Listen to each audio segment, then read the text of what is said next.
It's me and Andrew Eborn. We've got a full board, loads of calls, so let's start with Wayne, the Lincolnshire poacher. Wayne! Hello, Wayne.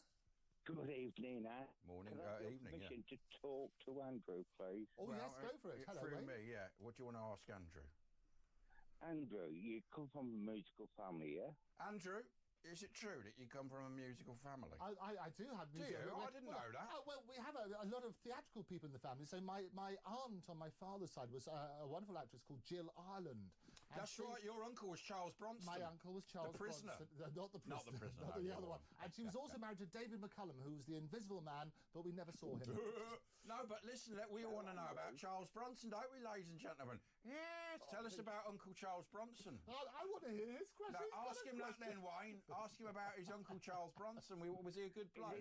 Is he the one that's in prison, Andrew? No, that's the other Charles. So he took it out of... Death Wish. Yes, Charles Bronson, the actor, and basically he appeared in lots of films, including Death Wish. That's what made him big, he was married wasn't it? to my aunt Jill Ireland, who was a brilliant actress herself. Do check out those. But did you go and stay with him in Hollywood? No, I didn't. But my sister did, because they were slightly older, and my family. But sadly, my parents got divorced at an early age, so I didn't really see that. But you worked in Hollywood as well, didn't you? I do. My work's intellectual property, so I work around. But weren't the world. you there in the 80s? What, me in the 80s? I wasn't born in the 80s. No, I'm a youngster. No. It's got Any more questions? You want to carry on with your interview to Andrew? You know, you carry on. Yeah.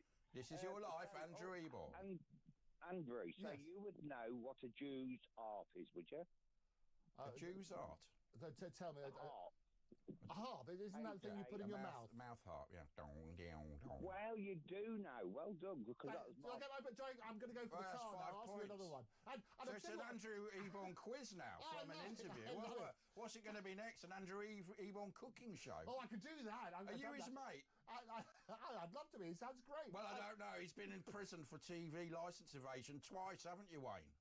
I have indeed, and I think Andrew ought to know the full story, but I'll let you tell him that. Ash, I've got one more question. Oh, yes, go for it. I'll tell you another time. Joe's so good. Poor old Joe. He always sneaks in. You occasionally see arms and legs and people crawling under tables. It's all Joe. His room is his Boris He was a Johnson delivery driver last week. It was brilliant. Love it. Thank you, Joe. Sorry, Wayne, carry on with your Andrew Eborn interview.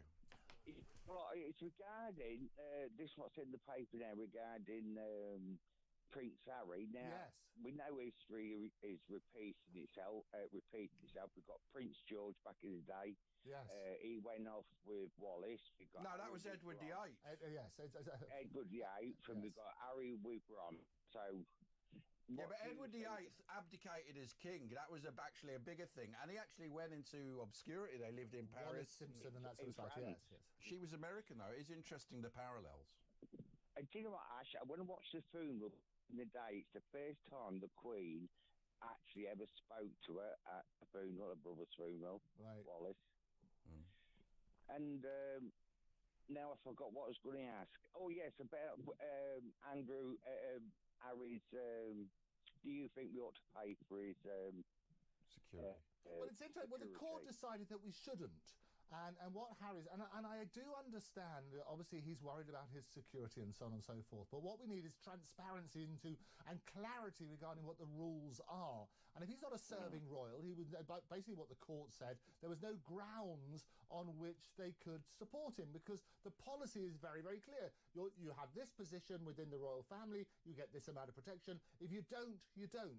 And you get that clarity. What we love about all rules is making sure it is very clear so everybody can understand it. I do, however, sympathise with Harry, because he's now saying he can't come to the UK because he doesn't feel safe. On official business, though, they will, on a piece-by-piece basis, they'll give it to him, but they're not going to give it to him 24 hours a day, wherever he is around the world. And that's the question. Which you would get as a working What do you think? What do you think would be fair?